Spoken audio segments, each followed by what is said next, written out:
Alrighty, it is almost October, but October baseball is happening. So much is going on. I'm pleased to be joined by Leighton Knapp, the guy who me and him we kind of started this whole page of it was the Stephen Leighton show, and then turned to Late Night with Smitty, and it has blossomed into almost 1,000 members. It is quite something. That's So like the welcome to the size of a small town. small town. You know what? I think there's something to be said about that. I don't know. It is quite something. It'll be 5 years in January. It's Five. like a village. A village. Well, yes, and let's start. I know baseball and hockey and everything's going on, but we had lunch in Steinbeck at Boston Pizza. The $15 lunch is fantastic. And you share with me some thoughts about the CFL changes. I'm going to have Willie on tomorrow night. We'll probably talk the Yeah. CFL changes too. But you are very excited about these CFL changes. Can you Well, just kind of expand on all this? okay, sure. Let me back up first to say that when did the changes take effect now, or when were they announced? About 10 days ago? Last week, It, Monday. it doesn't matter. So over a week ago, in the last week, I have heard a lot of people saying that they don't like the changes. I have not heard any reasons why they don't like the changes, except for one blanket statement. And can you tell me what that statement is? Well, because they don't want it to be like the NFL. They don't want it to be Americanized, right? They don't want it to be like the NFL. Right. So, uh, so fair enough as a starting point. I would love to ask people like what in particular don't they like about the NFL? What in particular don't they like about these rule changes? Because, you know, I would love to have a debate around, whether these rule changes are good for the game or not. As rule changes to the game of football, as played in the Canadian Football League. Let me put it another way. Oh, here's just an interesting thought. It's we're now 20 years into the NHL salary cap era, right? We had the lockout in '05, '05, '06. So it's 20 years, incredible. But a lot of rule changes happened then, right? The red line was taken out. Yep. People could debate whether they thought that was a good rule change or not. But within the context of the NHL, you look at the rule change for what it is. Does it improve the game or not? There was no concern about, well, it's going to Europeanize the game or Americanize the game or Canadianize the game. I mean, what I've got to say to people is give me more than that. Let's you don't like or you're committed to the 55-yard line. You like the 55, you have a soft spot in your heart for the 55-yard line. Tell me why. What is it that you like about the 55-yard line? What is it about a 110-yard field that you like exactly? Especially given that field position and possession starting points have been drifting further and further and further towards midfield Yep. artificially over the last number of years. The 40 So yard now line. basically everyone's starting at the 40. It's a rarity even to have a team pinned back at their 10 or 15. Of course, it happens once or twice a game, but for the most part, teams are marching, starting with free field position from their 40. How many times have we seen it in the last couple of years where the Bombers get one first down and kick a field goal from the 40? And they get maybe a 15 yards or 18 yards, one first down, and they're in field goal range. I love it because we have the strongest kicker in the league in terms of leg strength, so it works for the Bombers. But that's cheap scoring. Those aren't, in my view, as a full disclosure, as a purist. And here I am, a purist, and I'm arguing for these changes. But we're not using the football field. We're not using a 110-yard football field. So maybe people love that quirk of 110. But tell me why you like it. A shorter field, 100 yards is still a long field, and we're going to end up using more of it. So, so, you know, so that to me, like, that's an easy fix. I've had people asking me before, new CFL fans, kids, why is there a 55-yard line? Well, it's just always been that way, you know? Yeah. And I can't, I'm not hearing from too many people saying like what particular nuance the 55-yard line actually does to make the game better. It's like there's a sense of nostalgia and Canadiana around. Maybe we just need to drip more maple syrup on the field. Maybe everyone coming on the game should pour maple syrup on their head, and that would just give us a nice warm fuzzy feeling. Like so, we're talking about changes to improve the game, and we can debate those changes on their terms. But to just jump to this conclusion that, well, it Americanizes the game and therefore it's bad. The other thing, like, let's just be honest about it. Football is an American game. Hockey is a Canadian game. You Yes. know, Yeah. imagine some sort of alternative reality where hockey is being played in an American bubble, and you have all these Americans saying, no, no, we can't change the rules to Canadianize it. We need to keep our American distinctive. I mean, let's be a little bit more broad-minded and less territorial as Canadians. It makes us look weak. It makes us look like we're defensive and scared. What have we got to be afraid of? Football's a great game. The CFL's an unbelievable league. Uh, I've gone to most Bomber games throughout my adult life. I've been going to Bomber games since I was a kid. I love the CFL. I love the Bombers. And I think that the game does need to evolve and change. I have absolutely no problem with it. I'm willing to debate anyone who has some particular reason around, why they think the rules are going to make the game worse. But I haven't heard too many reasons. Have you? I mean, just the play clock with 35 seconds that'll be implemented next year. Kind of maybe taking away from the final 3 minutes, just with, maybe not too, as much drama as usual. Well, Uh, let's talk about that. so yeah, the 35, the 20, I had Michael on last week and he had said some stuff about that and it was like, okay, well that's interesting. Um, but I think these changes are going to lead to American expansion. And I American agree with you. expansion is going to I look agree with much you. different now than it did 30 years ago. Of course it will. Period. I mean, okay, there's so much to talk about here, right? We're just jumping into it. But like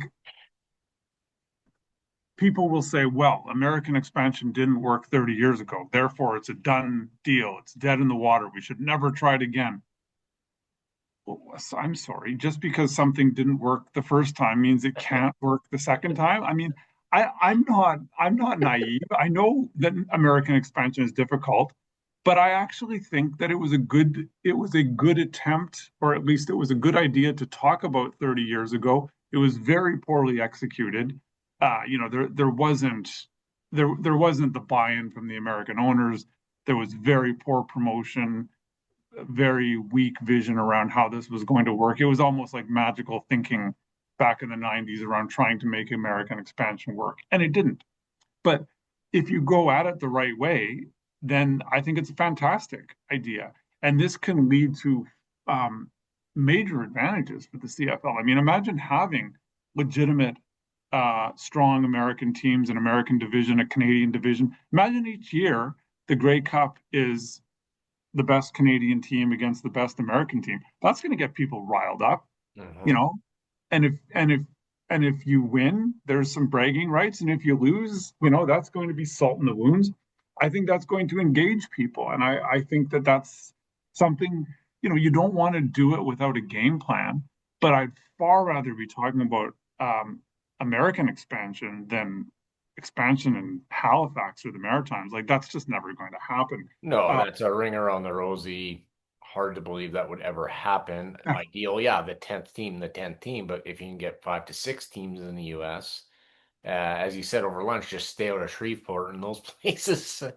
Maybe go yeah, to Sioux Falls, Omaha, find the right Portland. find the right places. I mean, find the right places and make it work and have a dedicated ownership group that wants to abide by the CFL's identity. I don't think the CFL has to um, diminish its identity. I think that this can be an opportunity for growth. I'm all for. See, I mean, I think that the problem with the commissioner here is that, like, I think I wish he would just come out and say it. This is an attempt to align more closely with American football and the NFL. I mean, he said, "Oh, we never thought of that." Like really, that never came up in conversation as you were talking about the rule changes. Of course, you thought about it. Yeah. I mean, you can say we thought about it and we decided to do this and that based on, wanting to ensure that we're keeping a Canadian identity. But to play dumb and say like, oh, we didn't think anyone was going to ask about whether this would, you know, American. That just never occurred to me. So I think that was a bad move by the commissioner. If he's trying to get buy-in from the public, it's best just to be honest. Of course, this is all moving towards a much different relationship between the CFL and the NFL, but I don't have a problem with that. Yeah, and a lot of people, like again, Michael last week said they didn't really say the why, and I think the why is, hey, we're trying to align ourselves more closely, more appealing.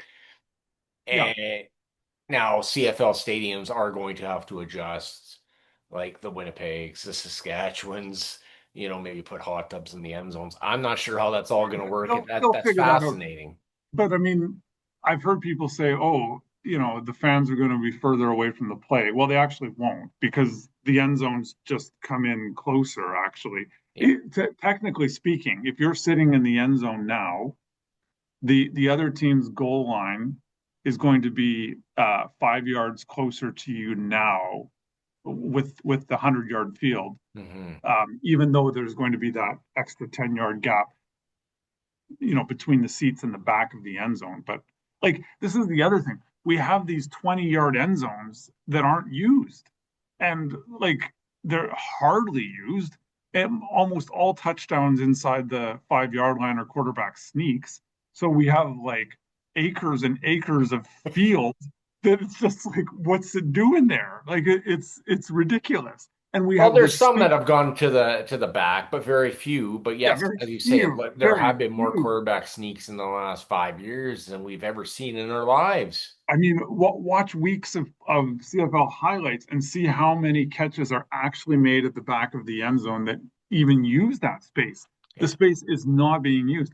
And what would be far more exciting is like getting the tree out of the middle of the field. Like imagine, hey guys, let's play a football game, and the end zone is going to be that cherry tree over there.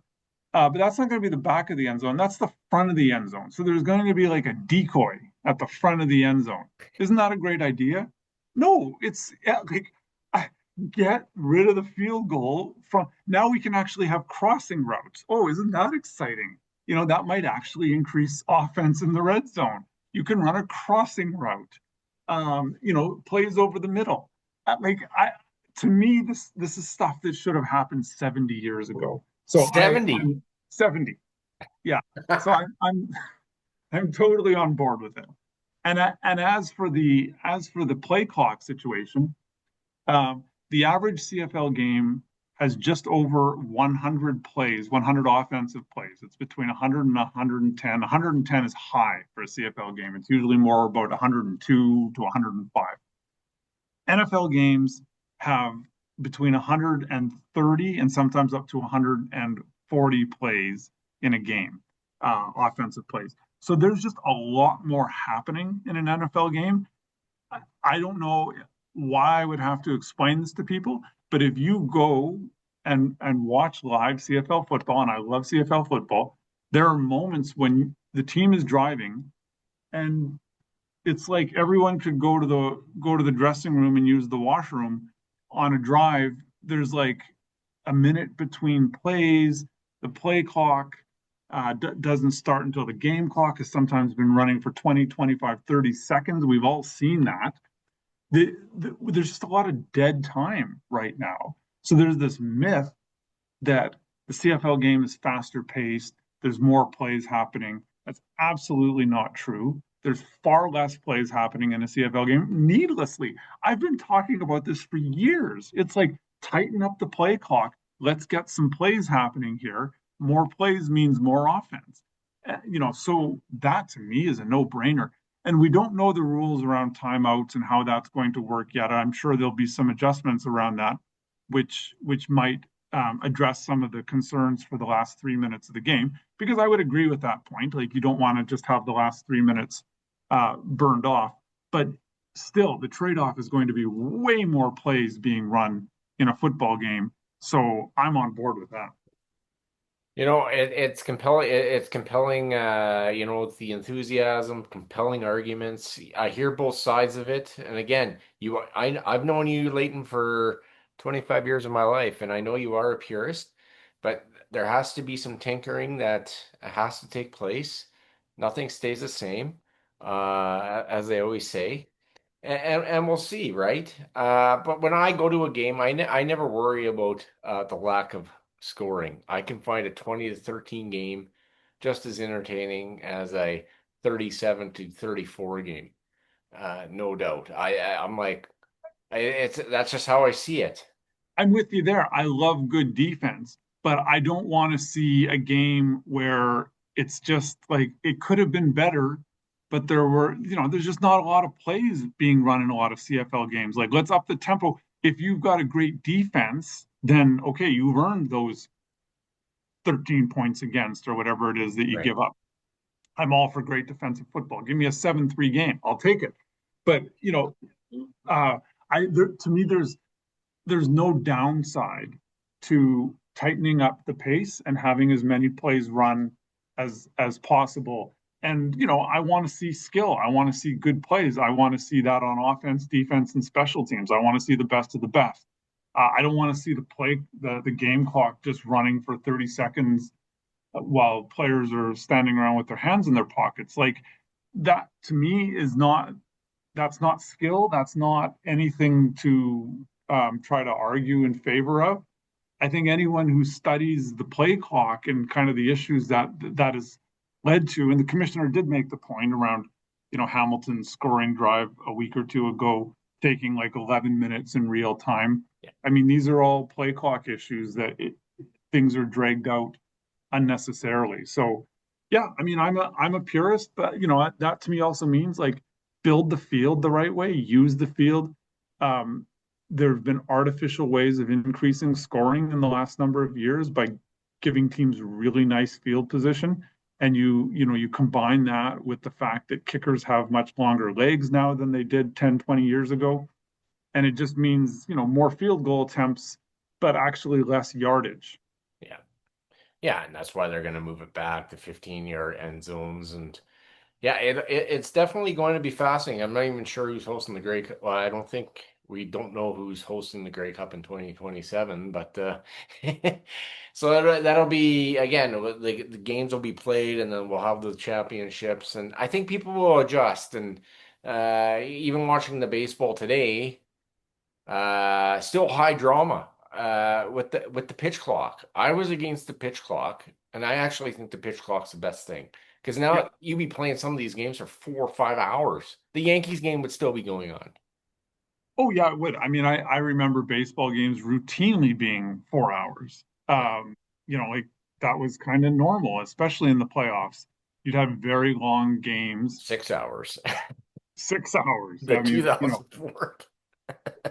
but like even 9 inning games sometimes could be 4 hours. Mhm. And now they're not. They move along, and it's not that I have like. I mean, I'm fine with the game being really long as there's like actually play happening. If it's just downtime, Yeah. that's not very exciting. Like it's just like, you know, there's not really an argument to be made for lots and lots of downtime in a game. I mean, I Are we don't know talking any game? Or are we talking any CFL, game. I mean, baseball, any game? CFL baseball, like what would be the argument for just having an extra hour of downtime per game where guys just kind of stand around? Well, it's interesting when I start watching like a NFL game at noon. I'm like, boy, this game's moving fast. And then by the end, it's like, okay, well, that finishes around 3 hours. A Bomber game. There's some days you don't get out of there till what was the Ottawa game, and there was back and forth there. They're Yeah. down by 14, they come back, they win. And I think that game ended at about 10:45. And then you get on the field, you know, do the autographs, a picture at the 50-yard or the 55-yard line, do all of that. You're like, okay, well, I guess I'm home at 1 a.m., you know? So Well, it's if you took your wife out to the movies mhm. and you went to a movie, and after the first 15 minutes there was like a 10-minute break, or there was like a little mini intermission, and then there was another little mini intermission, and then they just kept pausing the movie at different times, and everyone would go get some popcorn or something. You would kind of say to yourself, like, are all these breaks necessary? Like, we could just watch the movie in 2 hours here. Why are we dragging this out to three and a half hours?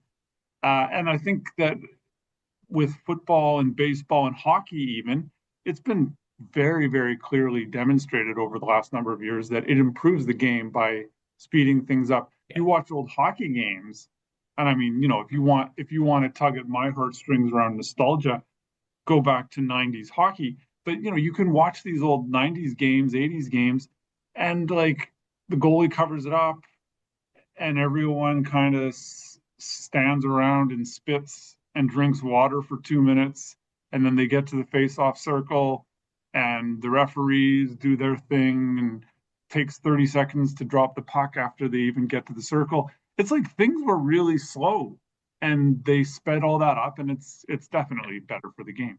Yeah, and I noticed with hockey, especially after the Salt Lake Olympics, that games are much, much quicker. So this Yeah. is all pacing towards that. We live in the Jays and 30.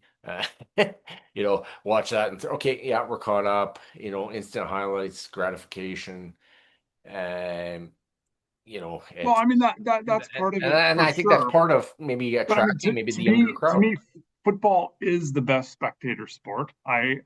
It's better than hockey.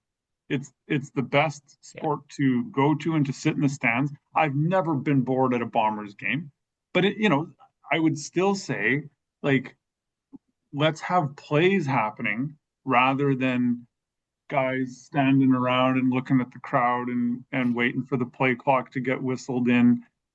With precious time just coming off the clock. Right. The CFL has had clock issues and lots of inconsistencies for years. Anyone who follows the game knows that. I mean, even a casual fan will recognize that it's like, why did so much time just run off the clock there? So now that'll all be fixed. Hmm. Yeah, and I do commend the commissioner, whether I agree with him or not, or people agree with him or not. At least he's doing something. And sometimes, okay, why are you doing something? Why you not? So you can't please everybody. So we'll see where this goes. And Yeah, again, the rollout. we can't be surprised by this either.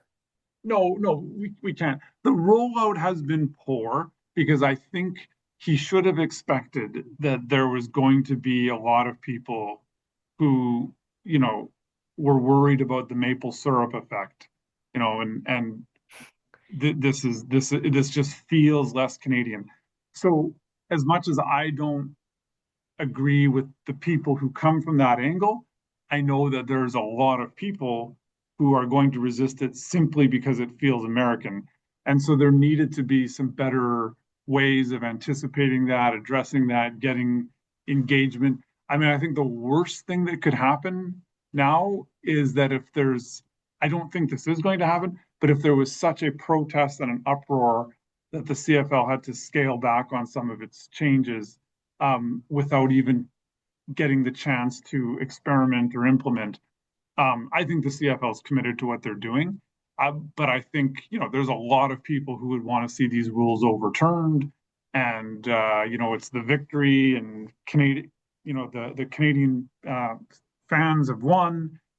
And I think that would be a disaster for the league. It would just lead to further stagnation.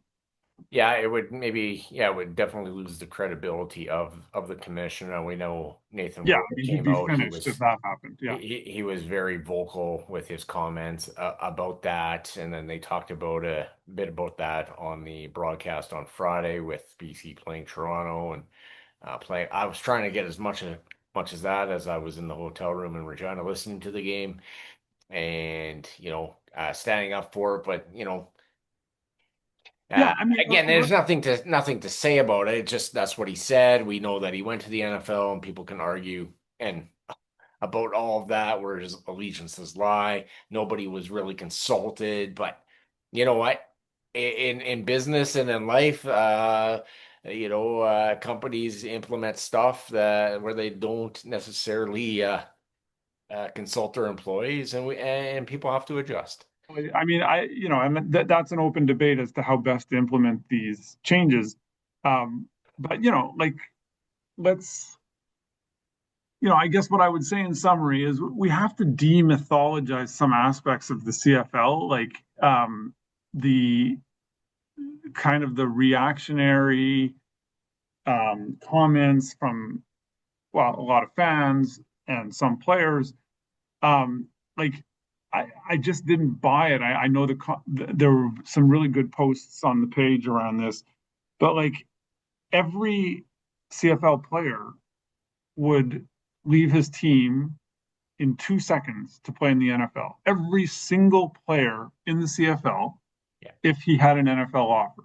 So as a CFL fan, you just always have to tell yourself that. You always have to remind yourself that there is not a single player in the CFL who would choose the CFL over the NFL. that's right. That can be like an arrow through the heart for some people to hear, but it's the truth. I don't think, there'll be lots of guys who try to spin it a certain way and say that they love both.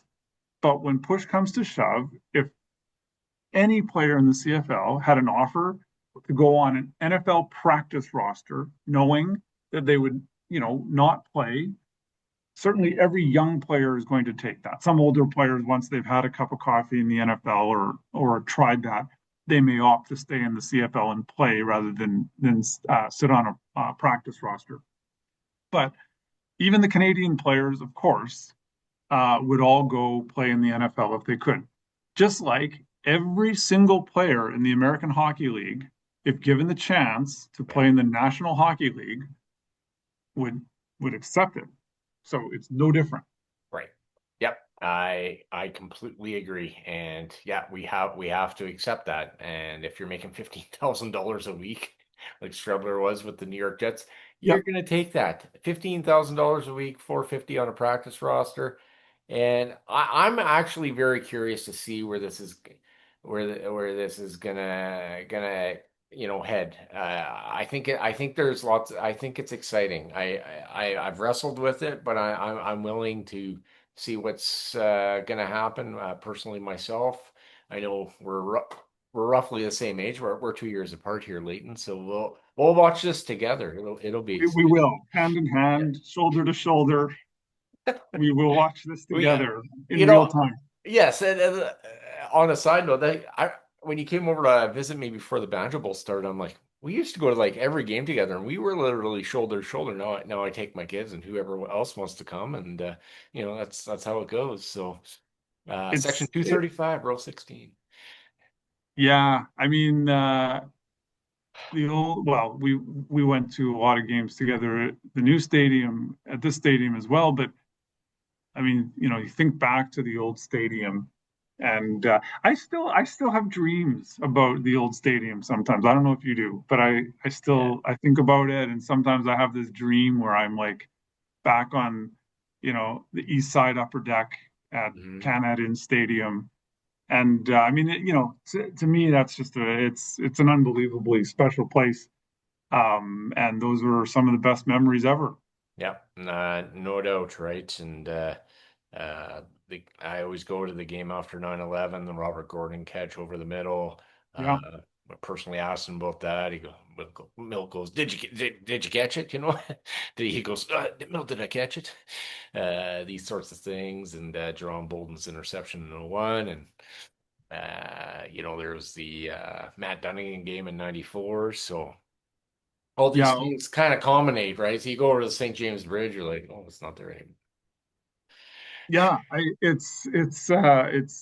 It's amazing the passage of time, and it's great to be able to take the kids to the game now. And and we still sit pretty close to you, so it's Yep. nice always seeing you there and bumping into you and talking. But yeah, I mean, here we are in this well, this new era, this Bombers. I guess we can talk about this. It looked like the dynasty, if we can call it a dynasty, was over, and then the Bombers come out and play like easily their best game of the year on the weekend. I mean, Yep. not even close. Like Right. they may have played one of the best games that any team has played this year. I mean, that was like championship form. So it's definitely toying with my emotions and probably a lot of people's emotions. I'm not willing to get on overly optimistic yet because we've seen so much garbage from this team this year, like just legit garbage. I mean, a lot of games where what whether Struggler has been in or Colaros, like the quarterback play has just been pitiful at times. The defense has been pitiful. Just strange coaching. Just not the stuff we're used to seeing from this team. But that was all wiped away for one really nice Saturday afternoon against Hamilton. And suddenly, if they can keep playing like that, well, anything's possible in this league. Well, yeah, it was interesting. I was at a wedding in Regina, so then after the ceremony, I checked my phone and I'm like 13-0. And then we went to Houston Pizza because that's what people do from Manitoba. They go to Houston Pizza. There's no TVs. I had a Wow. relative say, you'll be fine. And I was watching that with the Jays, and I mean, if you go back the week before, right, the missed field goal, the return for the touchdown, create this momentum. I mean, there were shades of Jim Daly era football Yeah, in it that was it game, was and I'm yeah, like, okay. And now 40-3, Saskatchewan loses to Edmonton. Calgary loses to Montreal on Friday night. So now I scroll ahead and I'm thinking, okay, maybe BC beats Calgary this week, brings everybody back, back, back, as Chris Berman says. yeah. And I'm going through all the scenarios. Well, maybe a home playoff game is possible. I'm trying to navigate this in my head. And again, I don't want to get too far ahead, but at 40-3, if you would have told me the Bombers would beat Hamilton 40-3, are you And kidding me? and the way they did it, like I mean, obviously when it's 40-3, it's going to be a drubbing. But like they committed no mistakes in the game, no turnovers. Hmm. They didn't get sacked once. They were actually getting pressure on Mitchell. They sacked him a couple times. The defense bent a little bit, but came up and made some big plays. This looked like a Bombers team from 2 or 3 years ago. It looked like, you could have told me it was 2022 or 2023. Just the way they were playing felt like this this team's got it totally under control. So, but I mean, it's only one game, and maybe Hamilton, maybe their preparations weren't where they needed to be. Sometimes a good team can have a game get away on them and it starts to snowball. But I would be concerned as a Hamilton fan. Like, I don't think you can lose a game 40-3 in late September and call yourself a contender. Like, that sets them way, way back. And I thought there were signs there for a number of weeks, watching Hamilton pretty closely and seeing that uh, some of their wins were looking kind of lucky. And I thought this team has been regressing. So, I'm not I watch all the CFL games or most of them, or at least follow it very closely. I don't believe in scoreboard watching because nobody ever won a championship by scoreboard watching. You win a championship by playing better than everyone else. And so from the Bombers standpoint, like if they can win out and go 11-7, they'll have a home playoff game. I don't know how, who they'll leapfrog or how it'll play out, but 11-7 would get them a home playoff game. Yeah, on the Um, first. just like if I'm Edmonton right now, 6-9, I would be saying I don't know how we're going to get in the playoffs, but if we run the table and go 9-9, we'll be in the playoffs somehow or another. We're Right. going to leapfrog someone. We get a crossover or something. We get in the playoffs. Like Calgary is self-destructed; they're no longer relevant. I I think Saskatchewan's on the verge of self-destructing. It Two they bad play. losses, two bad, well, a bad Yeah, loss before the bye, and then they made that game close at the end just from what I was seeing on my TSN app. yeah. I mean, they almost tied it with the 2 point conversion. So we'll see. I mean, Saskatchewan could just bounce right back. They could beat Ottawa this weekend and clinch first place, and it's over and done, right? But Right. if they lose to Ottawa, then they will slide. That there's Yeah. no question about it. They'll slide. This is a very typical Saskatchewan thing to just fall apart after Labor Day. I don't know what it is with that organization. They take Labor Day too seriously and the Banjo Bowl and all that. And it's like beating Winnipeg. That's all that matters to them. And then it's just like they're done. So good riddance though to Saskatchewan if they start to slide. I don't hide the fact that I mean I would hope that the Riders, if I could have a wish, a Hmm. CFL wish, the Riders would never win another game in the history of their organization. That's how much I hate the Saskatchewan Roughriders. So I let them lose, and I think they will. Like, I mean, I don't know that they will. They could just go out there and take care of business against Ottawa. But if they lose to Ottawa, then they're in big, No, big trouble. and I think they will lose to Ottawa. Ottawa, I mean, they had the bye. They'll be fresh coming off the bye. That would be my upset of the week. Maybe it's hopeful thinking. I'm not sure. With the Bombers, they got the bye coming. They have the bye now.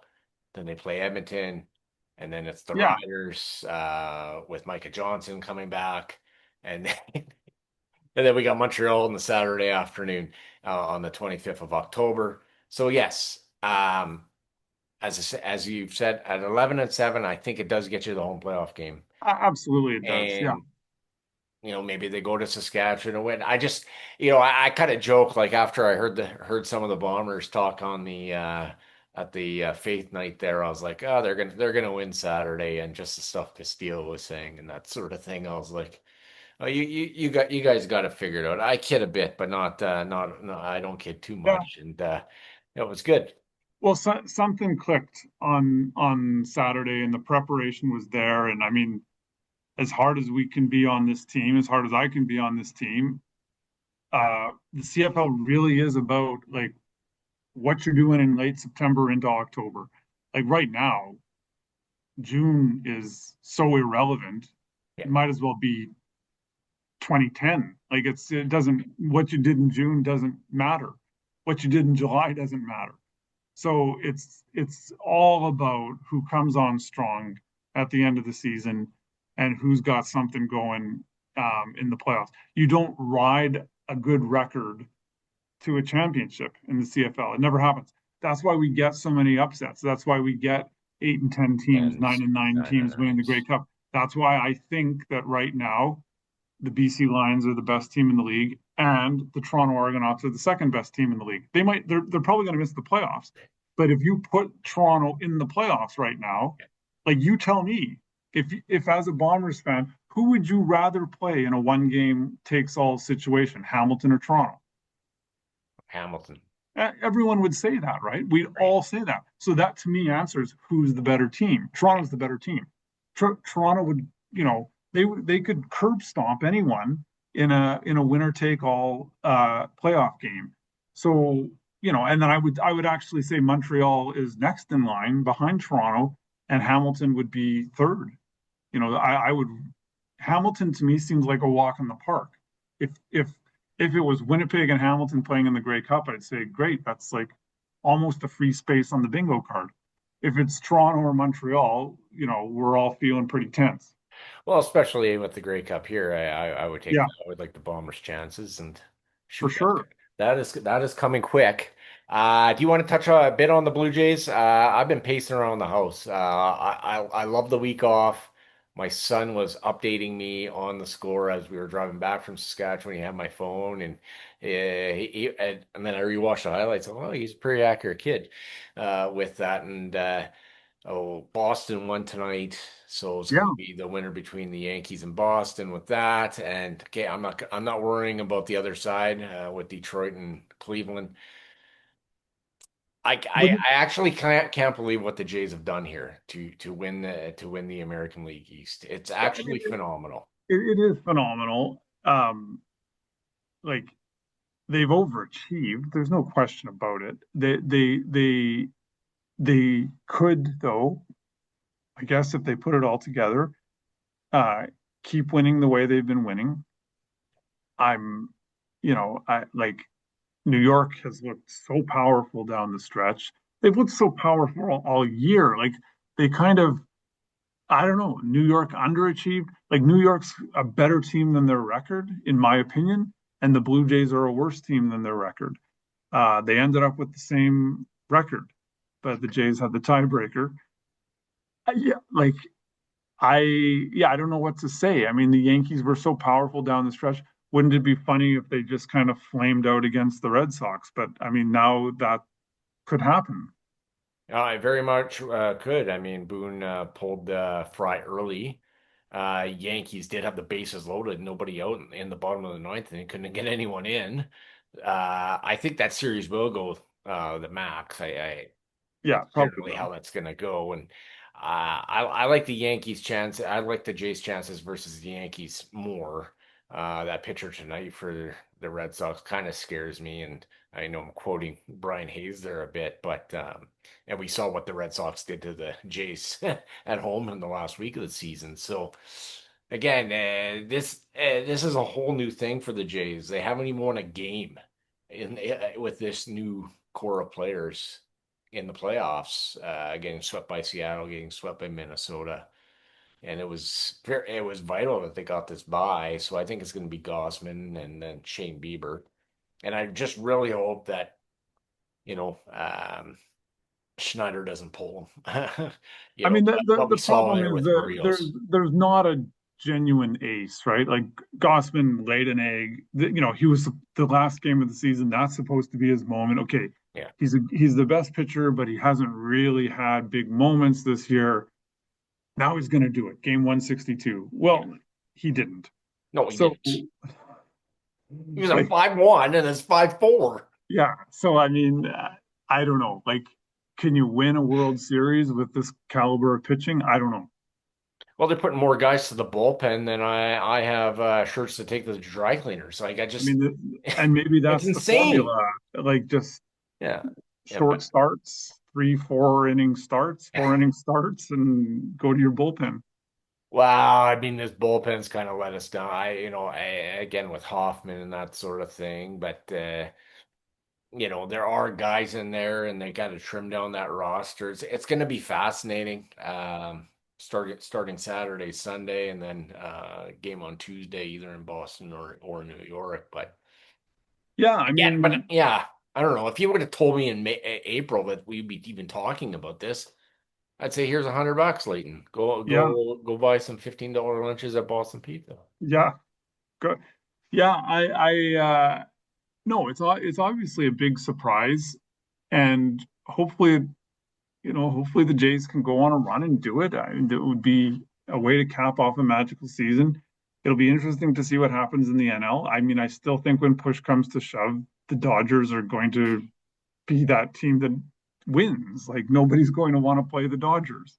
Well, I The mean, Dodgers, yeah, and they're they just showed the Dodgers had they've had 67 postseason wins since 1995, and the Reds have zero since that time, the last time they met. Zero. yeah. I mean, none of that matters now, but the Dodgers are arguably the biggest disappointment in the league this year for all the money they spent. I Right. mean, is this the best roster that money can buy? Well, it's not. I mean, they've had a lot of players just have terrible seasons Well, and they're a up lot of, 8-0 right now in the top of the yeah, seventh. I mean, they'll be, I'm sure Otani's probably hit 1 or 2 homers. Right. Uh, you know, like, but they just haven't had a very good supporting cast, or not nearly as good as it should be for the money they're spending. So, it is a situation where you look at a team like the Jays. I mean, they're getting a lot of production from guys who are having great seasons and doing more with less. Um, we'll see how that translates into the playoffs. I mean, getting Bo Bichette back is going to be Yeah, vital. So to get yeah, him back, but again, you get the contributions from, Nathan Lukes, you got the Miles Straws, Varsho hitting like he was supposed to hit last year. So that's significant. And yeah, again, to have the first two games in Toronto is always going to be massive and big here. So definitely exciting times. yeah.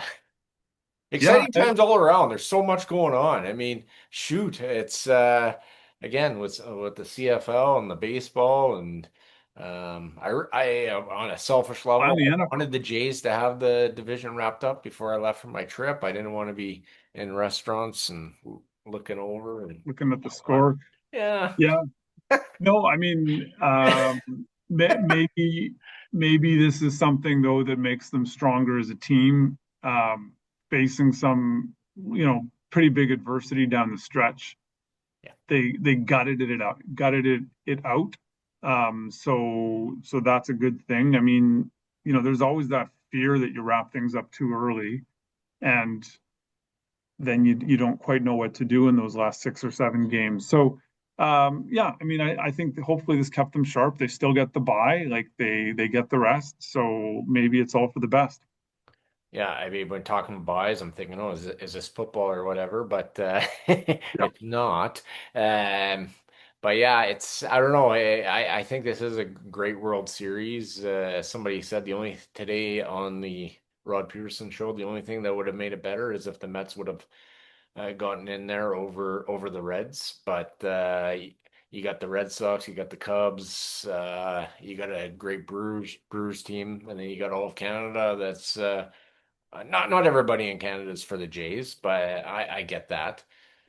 But you have the relivings of what was established in 2015, and then us as teenagers and almost teenagers watching the Jays in 92, 93. So yeah. I mean, yeah, it's been limited success over the last decade, and I mean, even 2015 was like that first round there was dramatic, and it was Kansas City who kind of took it to them. I mean, that they were just outclassed. Everyone was outclassed by that Royals team. That was a really funny team to win a World Series, but they just seemed unbeatable. yeah, I mean they had Mike Moustakas. I'm always convinced that if Gomez would have caught that fly ball in game two, they would have won that game. Um, Marcus Estrada had a good start back at home to force a game six. They had the rain delay. Batista hits two home runs, still wasn't enough, losing extras. So, but again, first time since Yeah, '93 to be in the playoffs, right? So, you establish something. Uh, Everybody remembers the bat flip, but I would say that's the World Series kind of got away. yeah, it was. But I mean, they were clearly the inferior team. I mean, I just Kansas City kind of, I think, surprised a lot of people. They surprised me. I just remember that bullpen being so strong. Like Yeah. you couldn't hit off the bullpen. No, Like you they couldn't. they just they were perfect, Yeah, once you got to the and seventh, it was it over. was over. So, I mean, yeah, like we'll see what happens with the Jays. Although whoever they play is going to be a really good team, and if they play the Yankees, then like that'll be a barn burner. Yeah, and then okay, I said I wasn't going to talk about the other side. But let's say, Detroit or Seattle. And then the path becomes clearer. But don't want to get too far ahead of ourselves. No, and I was thinking, I didn't come out on the record and say it, but I was thinking when Detroit was really struggling in September, like I think what was the record? 7-17 in the month of 7 and September, 17, yeah, which is like the worst record of any team to make the playoffs in the last month. yeah. I thought, you know what? I mean, just the way baseball is, look out for Detroit. Like Mhm. they just they hit rock bottom, and then maybe they work their way out of the funk, and all the bats get hot, the pitching gets hot after that huge letdown. I mean, baseball, the playoffs are just very weird, and I can see Detroit suddenly going on like a ripping hot run.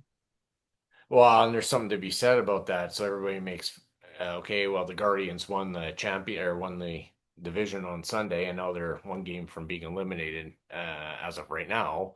That game and the game today, it was just like, hey, that Detroit pitcher there, he had seven solid innings, taking Yeah, control of this. Cleveland had the runner at third that couldn't get him in. I'm not sure what he was thinking. He went on that. I don't know if you saw that. It was I like, did. I saw that. Yeah, it was mental just errors. yeah. Fascinating stuff. And so at this point, it doesn't really matter that the Guardians won it. The only thing that It matters is doesn't that those matter at games are all. being No. played in Cleveland and not Detroit. Yeah, Still yeah. the Eastern time zones, you know. No, it's really of no significance. So I mean, Detroit might just say, okay, like we had a rough month, but we've got nothing to lose now. Nobody expects anything of us. We Right. were one of the better teams in the league for most of the year. Just get back to that.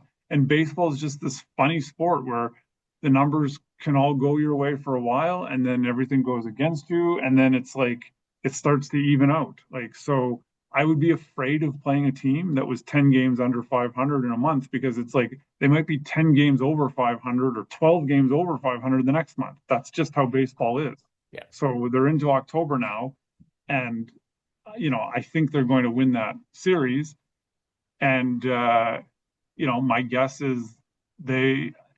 I think they're going to make it to the AL Championship and possibly to the World Series. So you're thinking they'll beat Seattle. Yeah, Okay. yeah, because all season they were a better team than Seattle. Like it's really if it's not for this disastrous end, if they can just get back to being the team that they were, Yeah. unless this disastrous end is indicative of who they are. But I mean, I just think it was a really weird funk that they fell into, and they couldn't get out of it. And now maybe they'll get out of it, and they'll just go on a run. You know what? It'll be fascinating to see it develop, right? And all the games tomorrow are going to be played the exact same times they were yesterday. So again, if you get the Sportsnet app, you can watch them all on your phone. Uh, even in your workplaces. So Yeah, I mean that's the reality of 2025. You can watch you can watch everything. anything everywhere, right? So it was Can you like, imagine going back to like 1993 and handing someone an iPhone? yeah, I know. It was like, okay, I listened to the Carter out there when they played Oakland in '92. Like that was like Yeah, the main thing, right? So, um, yeah, it's funny how those things work. And but I was just made aware that one of my kids has a volleyball tournament at the end of the month in October into November, and I'm thinking it could be possibly games 6 and 7 of the World Series. But I'm like, if I have the phone, I'll be good. there'll always be a screen somewhere. Yeah, because this is just the realities that we live. I mean, you just can't. I got a birthday party I'm going to on Sunday. I'm gonna bring out the phone. I'm sorry, these games are way too important to miss. Yeah, well, I mean, better yet, you go to a birthday party and someone turns on the TV. Yeah, well, right, and that's the other thing. That's But the I was other at a birthday gentle party in nudge. Winkler. I was at a birthday party in Winkler, and this guy says, "Hey, I can hook my phone up to the Wi-Fi." So we watched the end of the Chiefs and Eagles there, where Mahomes threw the interception off Kelsey's hands, and so that kind of dampened my mood. But other than that, I was able to at least see it in live. It Yeah, was all right. But you go to a lot of birthday parties. I Yeah, do, yeah. not sleepovers. It's yeah, it's important to my wife's family that we do birthday parties, and That's very nice. Yeah. it's good, and it's something, yeah. Uh they like doing it. So I just hop in. But again, when my mom turns 70, of course we're having a big we had a big party for her. It was on but my brother had the TV on. Yeah. Bengals and Browns were going on. There's some Ohio football. Yeah. Right. And so I didn't miss a thing, and I didn't watch the. Then I went to the rink. Somebody had free tickets, and I watched the end of the Ravens Bills. So don't miss a Are thing. you are you feeling good about the Chiefs now? I am a bit, yeah. I was pretty down and out. I thought they were in big trouble after that, and those international games are brutal. But Yeah. again, they got Jacksonville coming up, and they got on the Monday night, and then they have Detroit at home on Columbus Day, Thanksgiving Monday. Yeah, it's not going to be easy. It's not, but I think just kind of given their division now with the Raiders being 1-3, we got the Chargers at 2-2. Yeah, I don't I I mean, don't the Chargers lost to the Giants. I mean, Jackson Dart, all that's yeah, I gone. think that's kind of a disaster for the Chargers. I mean, they looked so good out of the gate, but they've come back down to earth. Right. Um, I'm no fan of the Broncos. I don't think they're really to be taken that seriously.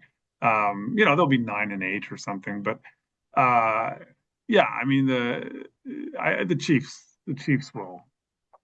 they'll win their division. Well, as my son was updating me on the J scorer, I say, "Hey, get me some updates on the Chiefs," and he was telling. I was like, "What do you mean it's 20-7? I get home, it's like 37-20." I'm like, "How did this happen?" Like their offense is so hard. It was Yeah, like trying to dig a trench to get your cable in your yeah, house. Like the offense is just so difficult. yeah. Like how Nobody is was this even open. I mean, possible? absolutely nobody. Yeah. So, but you know what? I mean, this is more and more common in the NFL now that these first 2, 3 weeks of the season are glorified preseason. Yeah. And it's so easy to make the playoffs and the season's long and you know there's not that same sense of urgency right out of the gate. You can feel it from teams. I mean, you look at the way Detroit plays in week one, like there's no way they're playing like that in week 8 or week 10. It's kind of glorified preseason, and and teams kind of slowly start to round into form. Yeah, I would agree, but I mean you talk about the longer season. I mean it is only one extra game. Yes, it's one extra. Maybe that changes a lot of things. Some things are nothing, and then yeah, there is more of that glorified. At 2-2, even if you're 0-3, you can still do it. But But you yeah, have to be good. I mean, yeah, usually if you fall to 0-3, it's because you suck.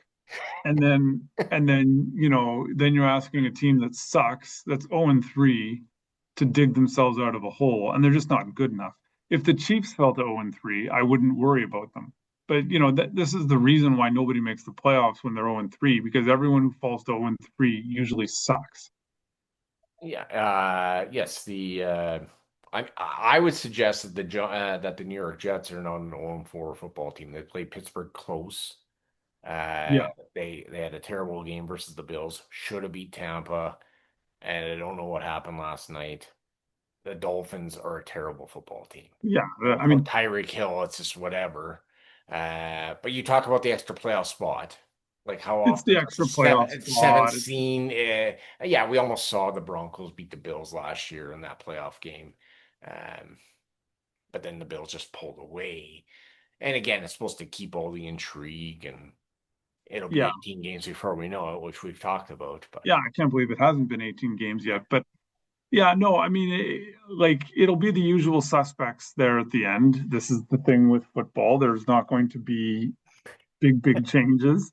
It's going to be all your top quarterbacks there. And so, I mean, at this stage, the team that seems to be most in trouble is Baltimore of the elite teams. But, I'm not going to be surprised if they get it turned around and they string together 11 wins. Like they're good enough to do that. It'll all depend, obviously, on the health of their quarterback, but I mean, it would still be way too early to panic. you think even for Baltimore, I mean, they should have beat the Bills. I would suggest they should have beat the Lions. But you're saying don't push a panic button yet. No, Okay. no, I wouldn't push the panic button yet. Like, they've shown some concerning signs, but I think the core is so solid, and like the worst thing they can do is panic because then they're just going to dig themselves into a deeper hole. But get to 2-3, 3-3, 3-4, 4-4. I mean, what if they're 4-4 or even 5-5 after 10 games, they're fine. So, it's those last 6, 7, 8 games of the season where, you know, um, the teams that are pretenders tend to kind of show that they are, and the really good teams rise.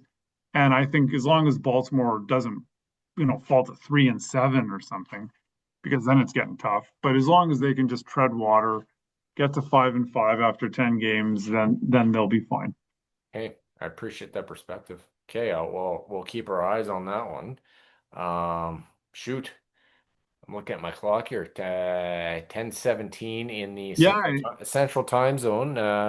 It's 8:17 for Shea Nicholson in BC.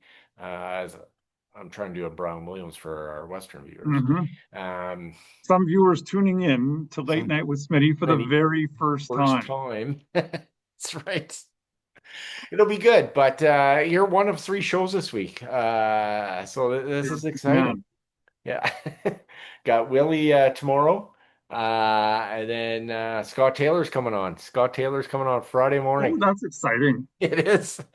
Um, yeah, so I was emailing him this morning. So Scott, I really do appreciate you coming on Friday morning, and we'll make that happen, and it'll be awesome. But Leighton, this is Well, this has been awesome to have you on and share your thoughts and everything else. wonderful to be here. It's been Yeah. too long, and keep up all the great work. Thank you. Absolutely. Well, we'll definitely have to do this again sometime in the near future. I hope we do. Okay, right on. Good night, Steve. Good night.